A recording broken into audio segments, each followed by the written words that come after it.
I've said this a few times, but I definitely have a worry about the Chiefs roster, and it's cornerback.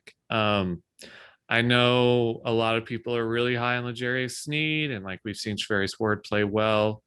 They do have like Tyrann Mathieu behind them. It's just when you have all these unproven players and you're leaning on a second year player who played 30% of the snaps his rookie year to be your cornerstone secondary player, things can go wrong. And if L'Jarius Sneed does not take the next step, you're left with probably the least talented cornerback room the Chiefs have had in a while.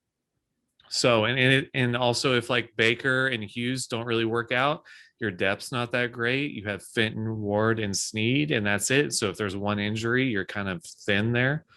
So I'm just training camp's the time for a ton of positivity. We did that for the first part of the podcast. I just felt like, let's talk about the things we're a bit worried about. And I'm hoping that the young cornerback group proves me wrong. We see L'Jarius Sneed ball out as CB1, but I'm definitely a bit worried about them. And I feel like it could definitely bring down the ceiling for the defense if they do not play well. And that's a fair thing. Like I wrote when Bashad Breeland was still a free agent that their cornerback philosophy is going to be tested. And by the time people are listening to this podcast, it's probably embedded in an article titled "The Pressures on L'Jarius Sneed to Perform in 2021," like something similar to that, because it's true. It's a lot for a young player to have to hold up to and live up to. He is going to be doing some slot work and some outside work. The Chiefs are going to try to get him those nickel blitzes as much as they can. They're going to try to get him to be established in run fits and discipline as much as they can. It's a lot. Yes. For a second year player who played 30% of the snaps last year. I'm saying that a lot, but it's just like, it feels like the cornerstone of their secondary game plans this year is going to be placed on his shoulders. And he was a 4th-round rookie from Louisiana Tech. I mean, like, he played well last year, but we've seen Travarius Ward had a great first year with the Chiefs too. And then he kind of like stagnated at that level, which is still a decent player. But I don't think a good secondary, if like the same projection for Ward happens with Sneed, I don't think the secondary can have him as the cornerstone if that happens. He could take the next step and then it could work out. It's a lot to put your bets on, and there's other fail safes in the other position groups that cornerback doesn't have.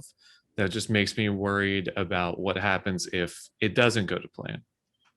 Yeah, and you brought up cautious optimism. I think that's the perfect way to put it. Like, is L'Jarius Sneed going to ascend into an elite cornerback? I think he's going to this season, but small sample size. We've seen it happen before with the Chiefs. That is definitely worth bringing up. Mike Hughes, who knows what's going to happen there? DeAndre Baker, who knows what's going to happen there?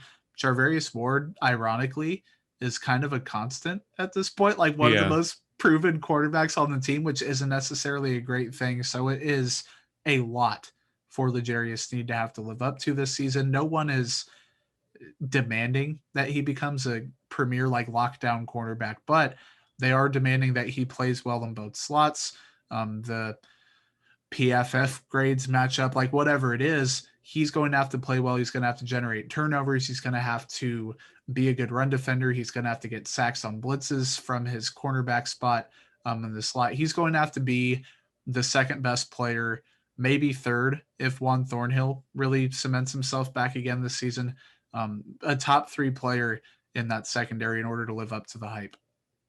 Yeah, I'm just concerned with that because I wouldn't even say it's cautiously optimistic. I'm just cautious of the secondary. I think that's the weak link of the defense for sure, especially because I'm buying a bit into the linebacker hype. I think they can be actually average this year, which I hope so, considering the amount of resources they've invested in it. But they've invested in no resources really in the secondary, and so it's all on Sneed. So